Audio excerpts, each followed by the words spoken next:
ولقد يسرنا القرآن للذكر فهل من مدكر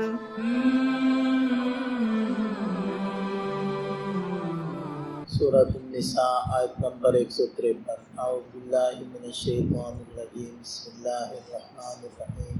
یسألک اہل الکتاب ان تنزل علیہم کتابا من السماء فقد سألوا موسیٰ اکبر من ذلک فقالوا ارنا اللہ جہرۃ فأخذتهم الصاعقۃ بظلمهم ثم اتخذوا العجل من بعد ما جاءتهم البينات فعفونا عن ذلك وآتينا موسى سلطانا مبينا۔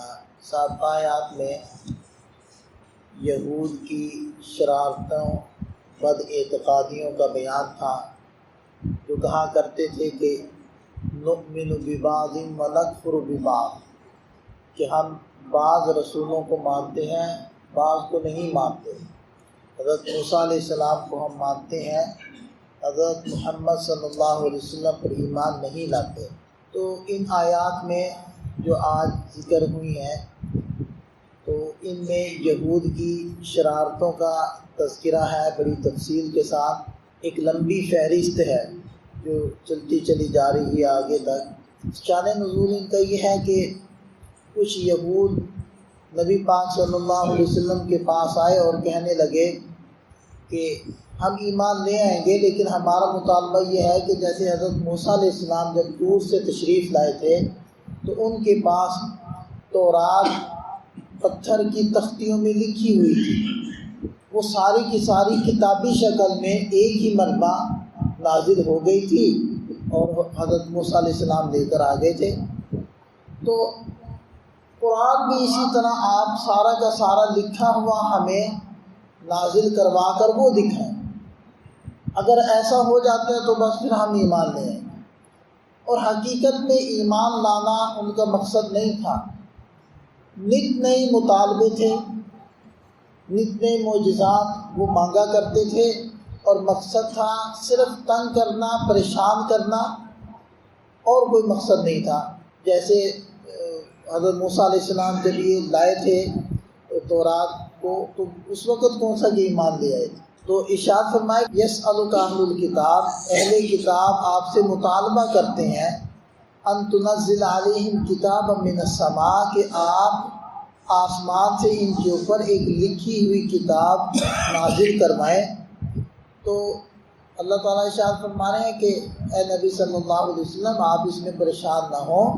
فقد سألوا موسیٰ اکبر من ذلک، یہ تو حضرت موسیٰ علیہ السلام سے اس سے بھی بڑی چیز کا مطالبہ کر چکے ہیں۔ فقالوا ارنا اللہ جہرا، کہنے لگے کہ ہم تو تب ایمان لائیں گے جب اللہ تعالیٰ کو کھلی آنکھوں سامنے دیکھ لیں۔ اور ان کے اس مطالبے پر فأخذتهم الصاعقۃ بظلمهم، ان کے اس ظلم کی وجہ سے ایک بجلی کے کڑکے نے ان کو آ پکڑا، ایک بجلی کی گرج تھی کہ جس کی وجہ سے وہ سارے کے سارے ہلاک ہو گئے تھے۔ تو کتنا بڑا مطالبہ ان لوگوں نے حضرت موسیٰ علیہ السلام سے کیا تھا۔ ثم اتخذوا العجل من بعد ما جاءتهم البینات، پھر کھلے دلائل کے آ جانے کے بعد ان لوگوں نے بچھڑے کو خدا بنا لیا، الہ بنا لیا۔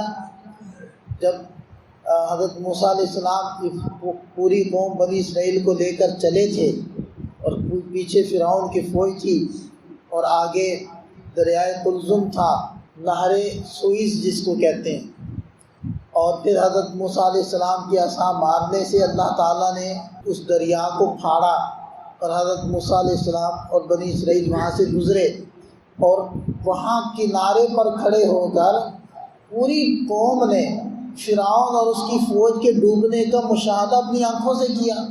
اور پھر یہ سارا کچھ دیکھ لینے کے بعد جب حضرت موسیٰ علیہ السلام طور پہاڑ پر تشریف لے گئے، تو پیچھے سامری نے وہ جو زیورات تھے ان کے پاس اس کا بچھڑا بنایا، تو ساری قوم اس کو سجدے کرنے لگ گئی اور اسے پوجنے لگ گئی۔ حضرت ہارون علیہ السلام کی بات نہ مانی۔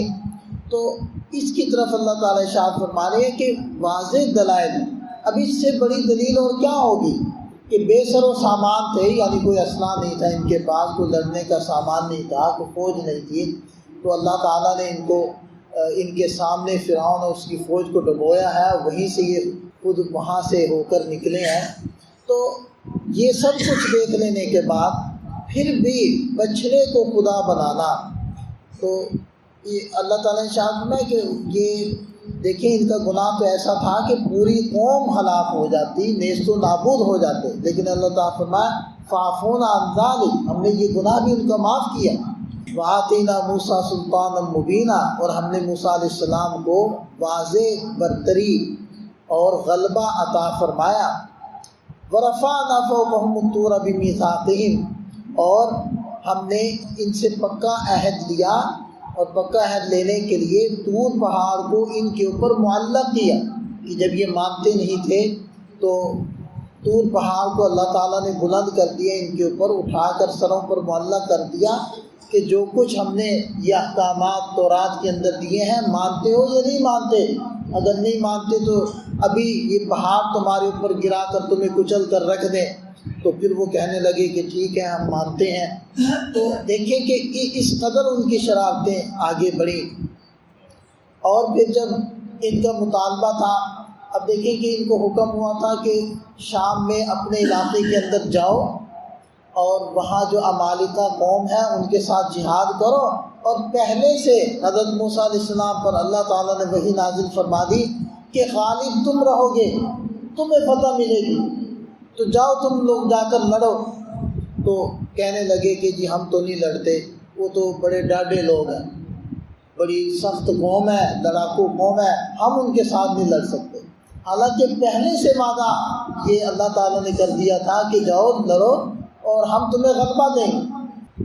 تو جب یہ بدر کا میدان ہوا تھا تو اس وقت صحابہ کرام نے یہی بات تو کہی تھی، اسی بات کی طرف تو اشارہ کیا تھا کہ اللہ کے رسول صلی اللہ علیہ وسلم ہم وہ بات نہیں کہیں گے جو بنی اسرائیل نے کی تھی کہ آپ جائیں آپ کا رب جا کر لڑیں، انا ہاہنا قاعدون، ہم یہاں بیٹھے ہیں، ہم یہ نہیں کہیں گے۔ اے اللہ کے رسول ہم آپ کے دائیں سے، آپ کے بائیں سے، آپ کے آگے ہو کر، آپ کے پیچھے ہو کر ہر طرح سے ہم لوگ لڑیں گے، اور ہر قسم کی قربانی دینے کے لیے ہم تیار ہیں۔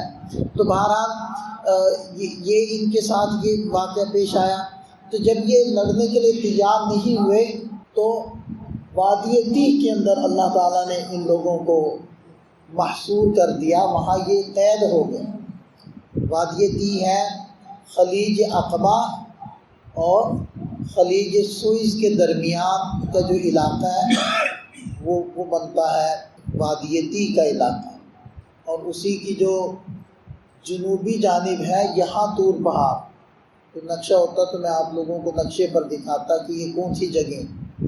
تو یہ بحیر احمر ہے، تو اسی کے آگے پھر دو شاخیں بنتی ہیں، آپ کبھی نقشے میں دیکھیں گے تو وہاں آپ کو نظر آئے گا، اس کی پھر دو شاخیں ایسے خرگوش کے دو کانوں کی طرح ایسی دو شاخیں بنتی ہیں بحیر احمر کی۔ تو ایک شاخ کو کہتے ہیں خلیج سوئز اور دوسری کو کہتے ہیں خلیج عقبہ۔ تو ان کے درمیان میں دل کی شکل کی جگہ ہے، علاقہ ہے، اس پوری وادی کو وادی تیہ کہتے ہیں۔ یہاں یہ لوگ مقید ہو گئے تھے، بند ہو گئے۔ اس کی طرف اللہ تعالیٰ اشارہ فرمانا وَقُلْنَا لَهُمُ ادْخُلُوا الْبَابَ سُجَّدًا، اور ہم نے ان سے مطالبہ کیا تھا، ان سے کہا تھا کہ شہر کے دروازوں میں داخل ہو جاؤ سروں کو جھکائے ہوئے۔ جب ان کی سزا پوری ہوئی تھی تو پھر ان کو حکم ہوا تھا کہ تم ایلیا شہر کے اندر داخل ہو جاؤ۔ تو یہ بھی وہی دریائے اردن کے مغربی کنارے کے اوپر ایک بستی تھی یہود کی، اس کو ایلا یا ایلیا کہا جاتا ہے۔ اور یہ جو اصحاب السبت کا واقعہ تھا کہ جب یہ ہفتے والے دن ان کو شکار کرنے سے منع کیا گیا تھا بنی اسرائیل کو کہ ہفتے والے دن تم لوگوں نے مچھلی کا شکار نہیں کرنا، تو یہ ان کے اوپر آزمائش آئی کہ ہفتے کے دن مچھلیاں سمندر کے پانی کے اوپر آ جاتی تھی اور گویا کہ ان کو دعوت دیتی تھی کہ ہمیں پکڑو۔ تو اس کے اندر پھر ان لوگوں نے گڑبڑیں کی تھی۔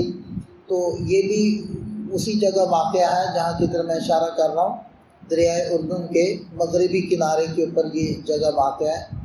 تو یہاں ان کی بستی تھی۔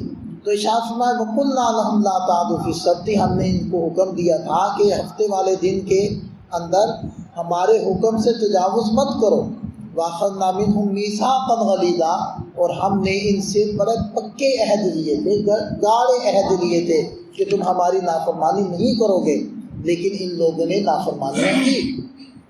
فَبِمَا نَقْضِهِمْ مِيثَاقَهُمْ، پھر ان کے اپنے وعدے توڑ دینے کی وجہ سے، وَكُفْرِهِمْ بِآيَاتِ اللَّهِ، اور اللہ کی آیات کا انکار کرنے کی وجہ سے، وَقَتْلِهِمُ الْأَنْبِيَاءَ بِغَيْرِ حَقٍّ، اور ناحق انبیاء کرام کو قتل کرنے کی وجہ سے ان سب کی خبر آگے آ رہی ہے کہ ہم نے ان کے اوپر لعنت کی۔ وَقَوْلِهِمْ قُلُوبُنَا غُلْفٌ، اور ان لوگوں نے کہا تھا کہ ہمارے دل تو پردوں میں ہیں، ہمیں آپ لوگوں کی باتیں ہمارے دلوں پر اثر نہیں کرتی۔ یہ بھی کہا کرتے تھے نبی پاک صلی اللہ علیہ وسلم کو اور مسلمانوں کو کہ آپ لوگوں کی جو ترغیب ہے یا باتیں ہیں وہ ہمارے دلوں پر اثر نہیں کرتی، ہمارے دل غلاف کے اندر بند ہے، اور کوئی اور دین یعنی یہودیت کے علاوہ کوئی اور دین وہ ہم قبول نہیں کرتے، اور وہ اس کی باتیں ہمارے دلوں کے اوپر اثر نہیں کرتی۔ تو وہ تو اپنی یہ فضیلت بیان کرتے تھے کہ ہمارے دل بڑے محفوظ ہیں، لیکن اللہ تعالیٰ نے ارشاد فرمایا محفوظ نہیں ہے، بل طبع اللہ علیہا بکفرہم، بلکہ اللہ تعالیٰ نے ان کے دلوں پر ان کے کفر کی وجہ سے مہریں لگا دی، مہر لگ گئی، دل سیاہ ہو گئے ہیں، اور اب خیر کی بات ان کے اندر گھستی نہیں ہے۔ فلا یؤمنون الا قلیلا، لہذا یہ ایمان نہیں لاتے مگر تھوڑی سی باتوں پر، اور وہ تھوڑی سی بات یہی تھی کہ حضرت موسیٰ علیہ السلام پر تو ایمان لاتے تھے، نہ تو حضرت عیسیٰ علیہ السلام کو نبی مانتے تھے، اور نہ ہی حضرت محمد صلی اللہ علیہ وسلم کو نبی مانتے تھے۔ آگے بھی ان کی کفریات کا بیان ہے، ایک لمبی فہرست چل رہی ہے۔ اللہ تعالیٰ ہمیں سمجھ عطا فرمائے، عمل کی توفیق عطا فرمائے۔